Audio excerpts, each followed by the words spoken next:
Bonjour chers spectateurs et bienvenue à notre émission de ce matin qui a pour thématique les réseaux sociaux et comment il faut agir pour protéger les enfants. Internet est un immense réseau mondial formidable à condition de l'utiliser de manière responsable et citoyenne. Je vous invite à regarder ce reportage diffusé en direct et réalisé par notre reporter Oumeya auprès des élèves de la classe du CM3 au lycée franco-libanais Nahel Brahim. Je laisse la parole à Oumeya. Bonjour Christophe. Effectivement, Internet est un réseau formidable, mais évidemment, il faut l'utiliser d'une manière responsable. La classe de Banam Ghanem a travaillé sur le thème de la communication d'un bout à l'autre du monde grâce à Internet. Suite à un débat, une charte du bon usage d'Internet a été établie. Je laisse les élèves proposer des conseils qui pourraient protéger les enfants. Amal. Bonjour. Bonjour. Avant de donner les conseils qui aident les enfants de votre âge à naviguer en toute sécurité sur les réseaux sociaux, pourrais-tu expliquer à quoi sert Internet? Oui, bien sûr. Internet sert à communiquer.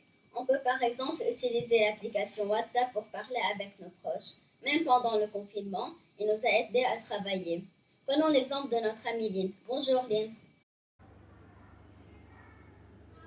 Bonjour Amal, c'est vrai, grâce à Internet, je poursuis mon travail scolaire depuis ma maison. Et on peut aussi se divertir grâce à Internet. On peut par exemple jouer avec des jeux en ligne. On peut même communiquer et jouer avec des personnes qui ne sont pas dans les mêmes salles. Aussi, il nous aide dans nos recherches, car il y a par exemple Google qui est une boîte de recherche, elle nous aide et nous donne des informations. Merci Amal. Bonjour Roy. Bonjour. Internet est formidable, mais quels conseils pourrais-tu donner aux enfants de votre âge pour son bon usage? Il faut savoir consulter les bons sites pour ne pas tomber sur des informations qui peuvent nous choquer. Il y a des sites qui sont inappropriés pour nous.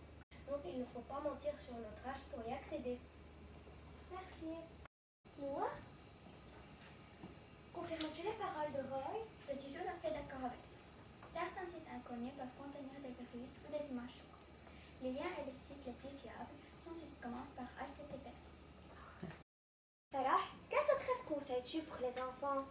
Quant, Messenger Kids, YouTube Kids sont de bonnes adresses pour les enfants.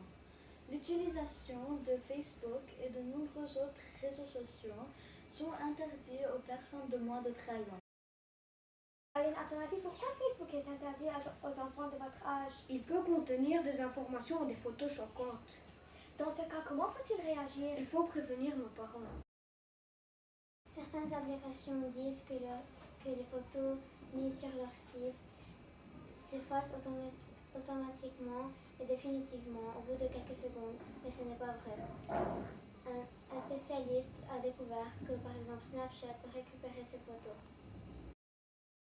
Il faut réfléchir avant de poster des photos ou des vidéos car quelqu'un peut les réutiliser. Pour cela, il faut penser à créer un compte privé auquel nos amis peuvent y accéder. Un compte privé pourrait nous protéger du harcèlement. Il faut aussi ne jamais communiquer notre mot de passe. Effectivement, car si quelqu'un entre sur mon compte, il peut modifier mes informations, pirater mon compte, insulter des gens en ligne.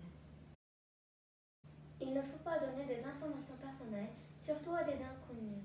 Je conseille aux enfants de notre âge de prévenir leurs parents si un inconnu s'adresse à eux. Sur Internet, on ne voit pas les personnes avec lesquelles on dialogue. On ne connaît pas leurs intentions. Ils en ont peut-être de mauvaises. Joseph, avec qui joues-tu en ligne? D'habitude, je joue avec mes amis, mes cousins et leurs amis. Au départ, je n'ai donné aucune information personnelle, car je ne les connaissais pas. J'ai utilisé un pseudonyme pour qu'on ne puisse pas me reconnaître. Un pseudonyme est une très bonne idée. Il faut aussi penser à contrôler le temps passé face à l'écran. Ceci peut être nuisible à notre santé et à nos études.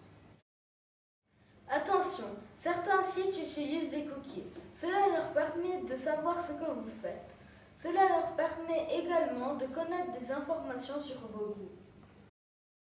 Il est strictement interdit de ne pas respecter ce qui appartient aux autres. Par exemple, nous n'avons pas le droit de télécharger des logiciels qui ne sont pas gratuits. Il Il faut respecter le droit de l'auteur. Cette personne a consacré beaucoup de temps pour réaliser son œuvre. Effectivement, on n'a pas le droit de s'attribuer ce qui est aux autres.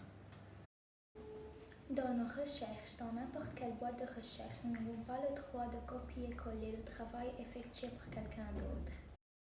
Si nous devons copier une photo de texte écrit par d'autres, nous devons écrire le nom de leur auteur. Parfois, certaines informations reçues ne sont pas correctes. Pour cela, il faut s'assurer en consultant plusieurs sources. Il faut faire attention aussi à la date de la parution de l'article.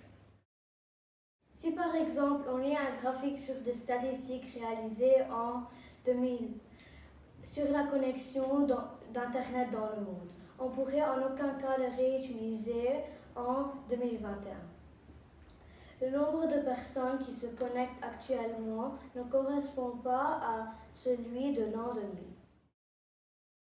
Tout ce qui se dit sur Internet n'est forcément pas toujours fiable. Il y a parfois des rumeurs.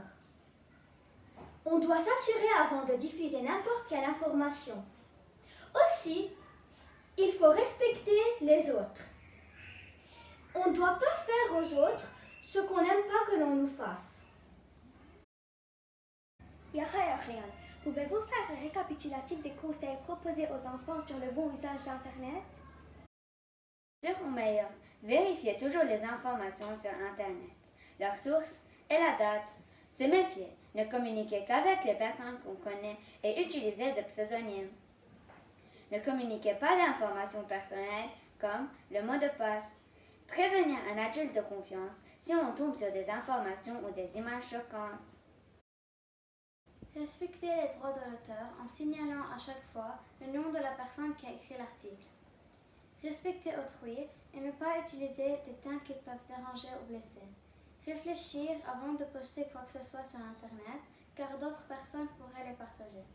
Comme vous le savez, certaines applications peuvent récupérer des photos, même si son principe est de les effacer automatiquement.